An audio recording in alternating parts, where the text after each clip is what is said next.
नमस्कार। आज हम बात कर रहे हैं भारत में आय असमानता की, मतलब आमदनी के फर्क की, जो लगातार बढ़ता जा रहा है। हाँ, और हाल में तो ये बात भी काफी चर्चा में रही कि शायद ये फर्क अंग्रेजों के जमाने से भी ज्यादा हो गया है। बिल्कुल। तो आज हमारे पास एक विश्लेषण है, आय असमानता, नीति और प्रभाव, और हम कोशिश करेंगे इसकी बातों को जरा गहराई से समझने की। हाँ, देखेंगे कि इस रिपोर्ट के हिसाब से इस बढ़ती खाई की जड़ें कहाँ हैं। तो शुरू करते हैं। रिपोर्ट के मुख्य निष्कर्ष क्या कहते हैं, मतलब ये असमानता क्यों बढ़ रही है? देखिए, विश्लेषण सीधे तौर पर कहता है कि ये असमानता बस यूं ही नहीं बढ़ी, इसके पीछे कुछ ठोस वजहें बताई गई हैं। जैसे ऐसी टैक्स नीतियां जिनसे अमीरों को ज्यादा फायदा पहुंचता है, मतलब बोझ सब पर बराबर नहीं। अच्छा, टैक्स का ढांचा।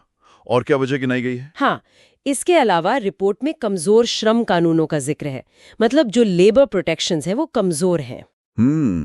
तो इससे श्रमिकों की स्थिति असुरक्षित हो जाती है। बिल्कुल, उनकी मोलभाव करने की ताकत कम होती है और वो आर्थिक रूप से ज्यादा वल्नरेबल महसूस करते हैं। और इसका असर शायद छोटे कारोबारों पर भी पड़ता होगा। आपने कॉर्पोरेट ताकतों के बढ़ने की बात की थी। हाँ, वो भी एक पॉइंट है। विश्लेषण इशारा करता है जिसे कॉर्पोरेट समेकन कहा गया है, मतलब बड़ी कंपनियों का बाजार पर कब्जा बढ़ रहा है। अच्छा।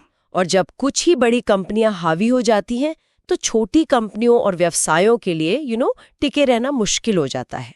ये तो हुई कमाई की बात, लेकिन रिपोर्ट संपत्ति के बारे में क्या कहती है, जैसे जमीन, जायदाद या शेयर बाजार? हाँ, वो पैटर्न वहां भी दिखता है। विश्लेषण के अनुसार रियल एस्टेट और स्टॉक मार्केट से जो बड़ा मुनाफा बनता है ना, उसका बड़ा हिस्सा उन्हीं लोगों की जेब में जाता है जिनके पास पहले से काफी पूंजी है। तो ये एक तरह का चक्र बन जाता है, फिर पैसा पैसे को खींचता है। बिल्कुल सही, और असमानता और गहराती जाती है। और इसमें राजनीति का क्या रोल है? आपने कहा था रिपोर्ट में राजनीतिक चंदे और लॉबिंग का भी जिक्र है। हाँ, वो एक बहुत अहम कड़ी बताई गई है। विश्लेषण के मुताबिक अमीर व्यक्ति या कंपनियां राजनीतिक दलों को बड़ा चंदा देते हैं। और फिर लॉबिंग के जरिए, मतलब सरकार पर दबाव डालकर, अपने हिसाब की नीतियां बनवाने की कोशिश करते हैं। तो वो ऐसे बदलावों को रोकते हैं जिनसे ये फर्क कम हो सके। हाँ, बिल्कुल। वे सिस्टम को एक तरह से अपने फायदे के लिए इस्तेमाल करते हैं। यहीं पर मुझे याद है विश्लेषण में जोशी का एक बहुत तीखा तर्क है। वो कहती हैं, ये गंभीर असमानता कोई दुर्घटना नहीं है, ये नीति है। ये तो बहुत चौंकाने वाली बात है। हाँ, जोशी का तर्क यही है। वो कहती हैं कि अगर ये वाकई नीति का नतीजा है तो सवाल उठता है कि इसे बदलने के लिए कुछ हो क्यों नहीं रहा। और उनका जवाब है, क्योंकि ये असमानता उन लोगों को फायदा पहुंचाती है जो सत्ता के करीब है या सत्ता में है। तो जोशी के अनुसार ये फायदा कैसे पहुंचता है, मतलब क्या तरीके हैं इसके? हाँ, वो कुछ बातें रखती हैं, जैसे अमीर लोग चुनावों में पैसा लगाते हैं जिससे नेताओं पर उनका असर रहता है। अच्छा। फिर वो मीडिया में किस तरह की बातें चलें, मतलब नैरेटिव, उसे भी काफी हद तक कंट्रोल करते हैं, ऐसा उनका मानना है।